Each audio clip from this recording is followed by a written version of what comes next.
ఓజనా ఎలా ఉన్నారు bro? Super నడుస్తుంది. 4 ఏళ్ళు అయింది కదా మనం ఫస్ట్ ఇంటర్వ్యూ చేసి. అవును, అప్పటి నుంచి కూడా బెట్టింగ్ యాప్స్ గురించి మాట్లాడాము. అప్పుడు కూడా బెట్టింగ్ యాప్స్ ప్రమోట్ చేస్తున్న Harsha Sai, betting apps promote చేస్తున్న భయ్యా సన్నీ యాదవ్, ఇమ్రాన్ ఖాన్, ఇవన్నీ మాట్లాడినాము. ఏమైనా అయిందా బ్రో? ఇప్పటికీ అరెస్ట్ అవుతారు అవ్వచ్చు. ఇక్కడ ఇవన్నీ చిన్న చిన్న ఫీచర్స్ బ్రో. నేను మళ్ళీ యూజ్ చేస్తున్న సేమ్ ఎగ్జాంపుల్ యూజ్ చేస్తా. దేని దగ్గర అన్నా నా 4 years 5 yearsలో నాకు తెలిసింది ఏంటి అంటే, ఇందులో గవర్నమెంట్స్ ఇన్వాల్వ్ ఉన్నాయి. ప్రతి పొలిటికల్ పార్టీకి చాలా భారీ మొత్తంలో, లేకపోతే బ్రాడ్ డే లైట్లో పరీ మ్యాచ్ అన్న బెట్టింగ్ యాప్ ప్రో కబడ్డీకి స్పాన్సర్, ఐపీఎల్ కి కనీసం ఒక 20-30 బెట్టింగ్ యాప్లు స్పాన్సర్స్ ఉంటాయి. వాళ్ళ ఒక ఐపీఎల్ మ్యాచ్ లో 20-30 యాడ్లు వస్తుంటాయి. ఇస్పే ఖేలో జీత్నా హైతో ఏ కరో, సోను సూద్ లాంటి బిగ్గెస్ట్ సెలబ్రిటీ చేస్తాడు. గౌతమ్ గంభీర్, విరాట్ కోహ్లీ, ఎంఎస్ ధోని, వీళ్ళందరూ చేస్తున్నప్పుడు లేదు ఈ తొట్టెముట్టగాళ్ళు వీళ్ళు చేస్తున్నందుకు పెద్ద అంత బాధ వచ్చిందా? ఎస్, వీళ్ళు కూడా చేయొద్దు, వాళ్ళు కూడా చేయొద్దు. బట్ మన ఇండియన్ కాన్స్టిట్యూషన్ అన్నది, శివాకు ఒక కాన్స్టిట్యూషన్, చిరంజీవి గారికి ఒక కాన్స్టిట్యూషన్ ఉండొద్దు కదా. సో నేను ఇప్పుడు వీళ్ళు అందరు నేను కేసుకొని వచ్చి, బాబు డైలీ బెట్టింగ్ యాప్స్ చేయాలా, మీరు ఎంతమందిని చంపినావు, నువ్వు 5గురిని చంపినావు, ఇంకో 10 మందిని చంపు, ఇది కాదు నాది. సో ఇప్పుడు నువ్వు నేను కూర్చొని, మనకి చట్టాలు తెలియవు, లా అన్నది మనకు తెలియదు. సో మనం ఒక వీడియో ద్వారా, సార్ ఇక్కడ ట్రాఫిక్ ఎక్కువ ఉంది, సార్ ఇక్కడ అవినీతి ఎక్కువైంది అని ఒక వీడియో ద్వారా అడిగినాము అంటే, అరే పాపం ఇంక ఏం చేయాలనో తెలియదు, సొల్యూషన్ తెలియదు, ఇప్పుడు ప్రాబ్లమ్ ని విజిల్ బ్లోవర్ అంటారు ఇట్లా ఇంగ్లీష్ లా. ఐపీఎస్ చదువుకున్నారు సజ్జనార్ సార్, ఆయన కూడా వచ్చి నాకు రీచ్ కావాలా, నా వీడియోస్ అందరూ వచ్చి నాకు సారీ చెప్పుకుంటూ వీడియో చేయండి, నేను అది నా పోస్ట్లో నా ఇన్స్టాగ్రామ్లో కొలాబరేట్ చేస్తా, thank you 50K followers, thank you 100K followers అన్నది చాలా సిల్లీ అనిపిస్తుంది. ఎందుకంటే అసలు సజ్జనార్ గారు అంటే ఒక టైంలో ఏమి ఇజ్జతుండే అంటే నాకు, అరే ఎన్కౌంటర్ స్పెషలిస్ట్ బై, ఆడపిల్ల మీద ఎవరైనా చేస్తే ఈయన గనుది రప్ అని లేపేసి ఎంత పెద్ద తోపు, ఆ ఫీలింగ్ ఉంటాయి. ఆయన ఓన్ డివిజన్ అయిన ఆర్టీసీలో ఇప్పుడు పబ్లిక్ 200 కోట్ల స్కామ్ అయిందని ఆర్టీసీ ఎంప్లాయీస్ స్ట్రైక్ చేస్తూ ఉంటే, సార్ వచ్చి యూట్యూబర్ వెనకాల ఇన్స్టాగ్రామ్లో కొలాబరేషన్స్ అడుక్కుంటా ఉంటే, అరే ఏం కంట్రీలో ఉంటున్నాం రా నాయన అని తలగొట్టుకోబుద్ది అవుతుంది. కాదు, ఒకప్పుడు మీరే కదా ఈ బెట్టింగ్ వీళ్ళందరినీ అరెస్ట్ చేయాలని. నేను ఇప్పుడు ఏమన్నా వీళ్ళందరినీ అరెస్ట్ చేయొద్దు, వీళ్ళందరికీ సన్మానం చేయాలా, వీళ్ళందరికీ నోబెల్ పీస్ బహుమతి ఇవ్వాలన్నా, మళ్ళా ఈ అప్రోచ్ రాంగ్ అనుకుంటున్నా. ఇప్పుడు లాస్ట్ టైం అడిగినట్టే, హర్ష సాయి ఎంతో కొంత హెల్ప్ చేస్తాడు, వీళ్ళందరూ ఎవరికి హెల్ప్ చేయరు కదా అన్న. నేను అన్నది there has to be no difference between చిన్న ఇన్ఫ్లుయెన్సర్ కి పెద్ద ఇన్ఫ్లుయెన్సర్ కి తేడా ఉండద్దు. అదే మీరు హర్ష సాయిని అరెస్ట్ చేసేటట్టు అయితే మంచు లక్ష్మిని అరెస్ట్ చేయండి, సోను సూద్ని అరెస్ట్ చేయండి, ఇది మన విరాట్ కోహ్లీని చేయండి, అల్లు అరవింద్ గారిని చేయండి. ఆహాలో మీ సర్కారు వారి పాట అని పెట్టి దునియా చేస్తున్నారు, సర్కారు వారి పాట అని. అదే దానికి లేదా ఇన్స్టెంట్ గా 33,000 బోనస్ వస్తుందంట. ప్రదీప్ మాచరాజు ఆయన చెప్తున్నాడు, సుడిగాలు సుధీర్ చెప్తున్నాడు. సో వాళ్ళదందరిది రైటా? చేస్తే ప్రతి ఒక్కరిని అరెస్ట్ చేయండి. అసలు ఫస్ట్ చట్టాలు ఉన్నాయా? అవును, అది లైక్ వీళ్ళని ఒకవేళ అరెస్ట్ చేశారు అనుకోండి, ఇప్పటిదాకా నాకు తెలిసిన బెట్టింగ్ వాళ్ళని ఎవరు ఇంకా అరెస్ట్ చేయలేదు అనుకుంటున్నాను. ఒక్కనే చేశారు, వైజాగ్ లోకల్ బాయ్ నాని చేసింది కూడా బెట్టింగ్ సెక్షన్ దానికన్నా ఏదో 112 హీనియస్ క్రైమ్ వేసి పెట్టారు, ఆయన బెయిల్ వచ్చింది. సో కోర్ట్స్ ఉన్నాయి, న్యాయస్థానాలు ఉన్నాయి, సో అతను దానికి అప్రోచ్ చేస్తాను అని అన్నాడు. ఇవి జరిగే పనులేనా? ఇవి కేసు వేసింది ఎవరు అనుకుంటున్నారు? ఇవి చాలా సిల్లీ. ఇప్పుడు కేసు వేసింది, మీకు ఎఫ్ఐఆర్ కాపీ పంపించాను కదా, అందులో విక్టిమ్ పేరు పెట్టకండి. నాకు తెలిసి ఇప్పుడు మళ్ళీ హర్ష సాయి మీద ఒక కేసు, ఇమ్రాన్ ఖాన్ మీద ఒక కేసు, సురేఖ వన్ గారి డాటర్ మీద ఒకటి, రీతు చౌదరి, టేస్టీ తేజ, నాస్టీ బబ్లు, అందరినీ కలిపి వేసినట్టున్నాడు. అంటే బాధితుడా ఎవరు ఈ కేసు వేసిన ఆయన? మా ఫ్యామిలీ అడ్వైజ్ కనుక సరైన సమయంలో చేయకపోతే నేను లక్షలు కోల్పోయే వాడినేమో అన్నట్టు వేసాడు అందులో. సో ఆ సెక్షన్స్ ఎంతవరకు స్టాండ్ అవుతాయి అన్నది లీగల్ ఒపీనియన్ తీసుకోలేదు. నాకు తెలిసి 41H పంపించేస్తారు వీళ్ళకి అందరికి. విష్ణుప్రియ కూడా ఉంది అందులో. అవును, విష్ణుప్రియ. ఎప్పుడన్నా మెట్రో ఎక్కినావా బ్రో? ఒకసారి ఎక్కు.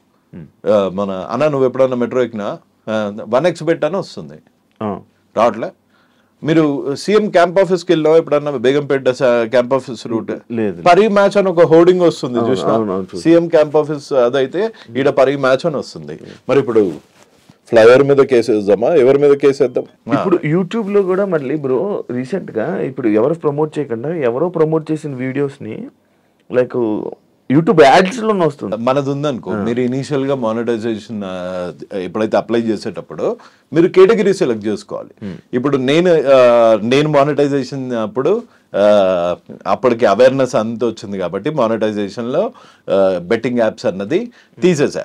ఇప్పుడు మీకు అప్పుడు తెలిసి ఉండదు, మీరు ఓకే కొట్టుంటారు. ఇప్పుడు మన ఇంటర్వ్యూ మధ్యలో కూడా ఒక రమ్య యాడ్ వస్తుంది.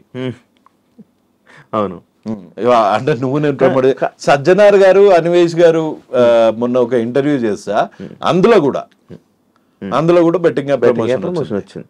మళ్ళీ మొన్న 100 కోట్ల స్కామ్ హర్ష సాయి అని పెట్టింది, పల్లవి ప్రశాంత్ అన్నది పెట్టింది, అన్వేష్ పెట్టింది. దాంట్లో కూడా మధ్యలో అన్ని రమ్య యాడ్లే వస్తున్నాయి. ఇప్పుడు అన్వేష్ చేస్తుంది రైటా? నాకు తెలిసి రాంగ్. ఎందుకు అంటే లైక్ మీరు ప్యాటర్న్ చూసారు లైక్ మిమ్మల్ని అంటున్నారు అంటే ఎప్పటి నుంచో ఫైట్ చేసి నేను ఇలా ఉండిపోతే మధ్యలో నువ్వు నిన్న కాక మొన్న వచ్చి ఏదో సజ్జనర్తో వీడియో చేసేసి వైరల్ అయిపోయి ఈ టాపిక్ మీద ఏదో సపోర్ట్ చేస్తున్నట్టు చేస్తే అంటే ఇట్లా అనుకోవచ్చు కదా. ఇప్పుడు నాకు అన్వేష్ ఒక 1.5 year నుంచి తెలుసు, మంచిగా డైలీ మాట్లాడుకుంటాము, దునియా వాయిస్ రికార్డ్స్ ఉన్నాయి. నేను ఇన్స్టాగ్రామ్ చూస్తే తెలుస్తుంది. ఆయన ఈ మధ్య చాలా మంచిగా కూడా మాట్లాడుతున్నాడు. దేవుడు సార్ అబ్బా ఎంతో పోరాడాడు. నేనన్నా ఇది ఇప్పుడు అన్వేష్కి వచ్చింది ఇది ఫస్ట్ ప్రాబ్లమా? భయ్యా సన్నీ యాదవ్, రవి తెలుగు ట్రావెలర్, ఉమా తెలుగు ట్రావెలర్, వీళ్ళని అందరిని ఎంత గలీజ్గా తిట్టిండు, వాళ్ళ వైఫ్ని ఎంత గలీజ్గా తిట్టిండు. నీకు బెట్టింగ్ ప్రమోట్ చేసేటోళ్ళతో ప్రాబ్లం కదా. సో భయ్యా సన్నీ యాదవ్ని తిట్టు, వాళ్ళ మదర్ని అజ్జేపి, సికింద్రాబాద్ రైల్వే స్టేషన్ దగ్గర అజ్జేపి, మీ ఇమ్రాన్ మీ మదర్ ఇది, నీ 3 ఏళ్ల పిల్లోడికి బ్రెయిన్ ట్యూమర్ రావాలా, ఇది పద్ధత? మనోనికి వ్యూస్ ఎప్పుడైతే తక్కువ అవుతున్నాయో అప్పుడే వస్తాడు. లాస్ట్ టైం నిన్న ఏదో వీడియోలో చెప్తాడు, లాస్ట్ టైం అంట నేను బతిమలానా అంట అంటార్టికా నుంచి నువ్వు రా అన్న అనగానే నేను అంటార్టికా నుంచి ఫ్లైట్ ఎక్కి వస్తానంట. అప్పుడు ఏమని చెప్పిండంటే ఈ ఎదవల్ సారీలో పచ్చిగా ఏం చెప్పిండు తెలుసా మనోడు, ఈ బెట్టింగ్ ప్రమోట్ చేసే వాళ్ళకు ఒక్కొక్కడి దండం పెట్టి దండేయాలండి, ఇది భారతదేశం చెత్త అండి, ఈ చెత్తనంతా తీసేస్తున్నారండి, వీళ్ళు ఒక స్వాతంత్ర సమరయోధులండి, ఈ చెత్తనా కొడుకులు ఈడు బెట్టింగ్ యాప్ ప్రమోట్ చేయకపోతే ఇంకోటి చూసి బెట్టింగ్ ఆడటానికే పుట్టిన ముండా కొడుకులు అండి, వీళ్ళు చచ్చిపోతారండి, వీళ్ళు చచ్చిపోవాలండి అన్నాడు. ఉందా ఆడియో ఉంది, మొన్న పెట్టినా. అరే ఇప్పుడు సడన్ గా దేశాన్ని కాపాడే వీరుల్లాగా చిన్న చిన్న వాళ్ళు చచ్చిపోతున్నారు. ఇప్పుడు అరే డ్రామాలు చేయరా మరింత ఘోరం కదా. మొన్నటి వరకు మనము అప్పుడు మురళి గారు ఏది మురళి గారితో నేను అప్పుడు ఇంటర్వ్యూ చేస్తా అంటే హర్ష సాయికి ఫోన్ చేసి నా గురించి గలీజ్గా చెప్పిండు. ఇదే అన్వేష్. మళ్ళీ మొన్న నాకు ఫోన్ చేసి హర్ష సాయి గురించి గలీజ్గా చెప్తాడు. ఈ పుల్లల పని ఏందా? నీ వ్యూస్ రావాలా, నువ్వు మార్కెట్లో హ్యాపెనింగ్ కంటెంట్ ఉండాలా, చెయ్యి, 7 వరకు చెయ్యి, ఒక లెవెల్ వరకు చెయ్యి. లాస్ట్ టైం మనోడు కనుక మధ్యలో వచ్చింది అనుకో, నేను క్రెడిట్ గురించి ఇప్పుడు నన్ను పెట్టి ఎవడు, నాకు ఒక 36 యూట్యూబ్ ఛానళ్ళు లేవు, నేను ప్రపంచ యాత్రికుడిని కాదు, అంటార్టికా అందాలని చూపించేంత ఓపిక లేదు, లేకపోతే ఆటల పోటీలు ఒక్కొక్క పోటీలు అంట రోజుకి 30 ఆటలు ఆడాలంట. ఆటగాడు చాప్టర్ 2 ఇది చూసిరు పక్కన పోరు లేకపోతే మన ముఖం ఎవడు చూస్తలేడు, మ్యాటర్ అది. సో ఎవరినో ఒకరిని తిట్టాలా, కరెక్ట్ టైంకి దొరికిరు ఇల్లు. సజ్జనార్ గారి ముసుగులో కూర్చొని దన్న కొడుతున్నాడు, అది తప్పు బ్రదర్ అని చెప్పిన అంతే. నన్నేమంటలేడు, నన్ను అబ్బా మహాత్ముడు మంచిగా కేసులు పెట్టిర్రు అది ఇది అన్నాడు. ఆ కేసులు పెట్టేటప్పుడేమో వదిలే అని రోజు ఒకటే ఫోను, వీళ్ళు మారరండి. ఒక్కొక్కడికి 30 లక్షలు నెలకి వస్తుంటే ఎందుకు మారతారండి, ఒక్కొక్కడికి 3 కోట్లు వస్తుంటే ఎందుకు మారతారండి అన్నాడు. అంటే అప్పుడు అమ్మ క్రెడిట్ మొత్తం ఇంటికి పోతుంది అని అన్వేష్ అనుకున్నాడా? అనుకుని ఉండొచ్చు. కాకపోతే నా క్రెడిట్ వద్దు, నా వ్యూస్ వద్దు, చూడకండి, నాకు ప్రాబ్లం లేదు. కాకపోతే నమ్మిన వాళ్ళని మోసం చేయొద్దు. ఇప్పుడు నేను శివాబాయి నువ్వు ముందు మంచిగా ఇజ్జత్ గా మాట్లాడి వెనకాల గలీజాడు వల్గర్ ఫెలో ఎప్పుడన్నా ఇట్లాంటి బ్యాక్ బిక్చింగ్ నా దగ్గర చూసినా? ముందు ఇట్లా చేతుబాయి ఎట్లున్నా నమస్తే అది ముందు అనే అవకాశం ఉంటేనే ముందు వెనకాల అనాల. ముందు అనే అవకాశం లేకపోతే వెనకాల అన్నాడు ఎందుకు? ఈయన చేసేవన్నీ ఇదే వివరాలు. ఈ CCTV ఆంటీలు అంటారు కదా, అంటే అరుగు మీద ఎవరింటికి ఎవడు వస్తుండు, ఎవరు ఏ చీర కొన్నారు, ఎవరి ఇంట్లో ఎన్ని వస్తువులు ఉన్నాయి, CCTV ఆంటీ లాగా తయారైంది అన్వేష్. ఇప్పుడు ఆయన CCTV ఆంటీ లాగా చేస్తే సమాజానికి వచ్చిన నష్టం ఏం లేదు. పాపం సజ్జనార్ గారిని చేస్తున్నాడు. సజ్జనార్ గారు చేస్తుంది ఎందుకు బ్రో తప్పు అంటున్నారు? ఎందుకు తప్పు కాదు. ఇప్పుడు దీనికి ఇప్పుడు మామూలుగా నువ్వు నీలాంటి వాళ్ళు నాలాంటి వాళ్ళు నార్మల్ జర్నలిస్టులు ఎవరన్నా అరే బాస్ ఇది this is not going in the right way, ఆయనేమో reach thank you 50K thank you 100K అనేమో ఆయన పెడుతున్నాడు. And at the same time ఆయన ఓన్ శాఖ RTCలో కాళేశ్వరంలో 1,50,000 కోట్లు అయింది.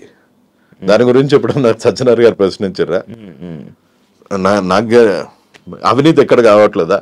APSRTCలో 200 కోట్లు అవినీతి అయిందని అక్కడ ఎంప్లాయీస్ స్ట్రైక్ మీద ఉన్నారు. దాన్ని అడ్రస్ చేయన్నా? అది వదిలేసి ఈ పిల్ల యూట్యూబ్ ఛానల్ మొన్న కూడా చూసిన, కొంతమందికి ధమాక్ ఉందనుకుంటారో లేదో అనుకుంటారు.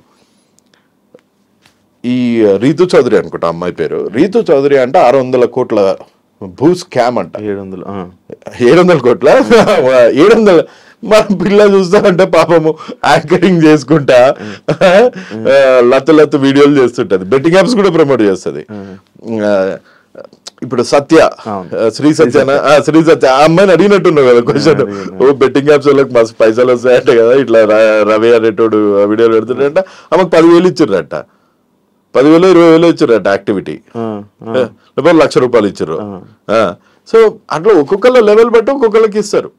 కోట్లేం కాదు, లక్షలు, డీసెంట్ మనీ ఇస్తున్నారు. కానీ పెద్ద వాళ్ళని పట్టుకోవాలి కదా, మంచులక్ష్మి గారిని పట్టుకోవాలా, అల్లు అరవింద్ ని పట్టుకోవాలా, సోను సూద్ ని పట్టుకోవాలా, వాళ్ళందరిని వదిలేసి బచాల మీద వెనకాల యాప్లు ఆపాలా. పరీ మ్యాచ్ 1x బెట్టు, 2x బెట్టు, 3x బెట్టు, ఇండ్ బెట్టు, డఫా బెట్టు, లోటస్ 360, 460, 560. ఒకప్పుడు ఈ యాప్స్ మన తెలంగాణ ఆంధ్రాలో ఓపెన్ అయ్యేవి కాదు. కాకపోతే ఏం చేస్తున్నారంటే ఇప్పుడు ఈ బెట్టింగ్ యాప్స్ అన్ని ఇక్కడ ఇండియన్ రిజిస్టర్డ్ కాదు. సో ఇవన్నీ కుర్సావో రిజిస్టర్డ్, కుర్సావో, మాల్టా, వర్జిన్ ఐలాండ్స్. ఈ 3 ప్లేసెస్ అంటే వరల్డ్ లో మోస్ట్ నోటోరియల్ ప్లేసెస్ అనమాట ఇవి. ఇది కుర్సావో కానీ, మాల్టా కానీ, వర్జిన్ ఐలాండ్స్ కానీ. ఇక్కడ ఈ యాప్స్ పెట్టి ఇవి మీకు GBP ఎలా ఉండదు, ఇందులో నువ్వు పౌండ్ వేయడానికి ఉండదు, డాలర్ వేయడానికి ఉండదు. ఒకప్పుడు టెర్రరిజం అన్నది ఎట్లుంటుండే అంటే ఇక్కడికి వచ్చి ఏ ట్రైన్ స్టేషన్లోనో ఏ గేట్వే ఆఫ్ ఇండియాలో బాంబు పెట్టేడుతుండే. ఇప్పుడు అది కాదు, ఇది జోబ్లో పెడతాడు అనమాట. మన మొబైల్లోనే బెట్టింగ్ యాప్ అని ఒక బాంబు పెడతాడు. దీన్ని ట్రాయ్ దృష్టి నుంచి మళ్ళిస్తారు. ట్రాయ్ అంటే టెలిఫోన్ రెగ్యులేటరీ ఆఫ్ ఇండియా. అక్కడ నుంచి చేసి నెట్వర్క్లో నువ్వు ఒక సైట్ బ్లాక్ చేస్తే ఇంకోటి క్లోన్ అయిపోయి నెక్స్ట్ మినిట్ అవైలబుల్ ఉంటుంది. నీ యూజర్ డేటా ప్రతి ఒక్కటి అది ఉంటుంది, followed by loan apps. So తప్పించుకోలేడు అన్లెస్ మనుషులకి కంట్రోల్ ఉంటాయి. కానీ ఇది ఎవరు చేయాలి? గవర్నమెంట్ బ్యాన్ చేయాలి. గవర్నమెంట్ బ్యాన్ చేసింది. సో ఇప్పుడు అధికారులకి చట్టాలు ఉండాలి. చట్టాలు ఎట్లా వస్తాయి? మన ఇండియా లాంటి కంట్రీలో చట్టాలు ఎట్లా వస్తాయి? బెట్టింగ్ యాప్స్, క్రిప్టో ఫ్రాడ్ అని మొన్న హైదరాబాద్ లో ఒక నాకు తెలిసి కనీసం 1,000 కోట్ల స్కామ్ అయింది. క్రిప్టో అందరికి వ్యాలెట్లలో నేను ఇంత సంపాదించాను అంత సంపాదించుకున్నాను అన్నారు. బూడిదే, ఏం కాలే అక్కడ. సో క్రిప్టో ఏమైంది? వర్స్ట్ అయిపోయింది. సో క్రిప్టో పెద్ద క్రిప్టో స్కామ్ ని ఎవరు ఎక్స్పోజ్ చేయలేకపోయారు. సో ఏ స్కామ్ అన్నా, చీటింగ్ స్కామ్ అన్నా, ఏ స్కామ్ అన్నా ఇండియాలో ఎట్లా అంటే దాన్ని దాన్ని ముందు దానికి తగిన సెక్షన్స్ దాని మీద చట్టం చేయాలి.